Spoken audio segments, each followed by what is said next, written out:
ล้ออกพรรษามองเห็นป่า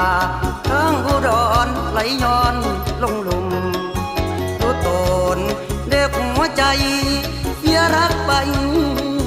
นั่งกลุ่มเหมือนเมฆบนมรสุมพัดเป็นปุ่มลอยบนโอบลมลวงตาปล่อยขึ้นฟ้าเบื้องบนเสียงคนหล่นทุกคนร้องชัยโยเสียงบาดใจคล้ายๆกับเสียงโห่เหมือนชัย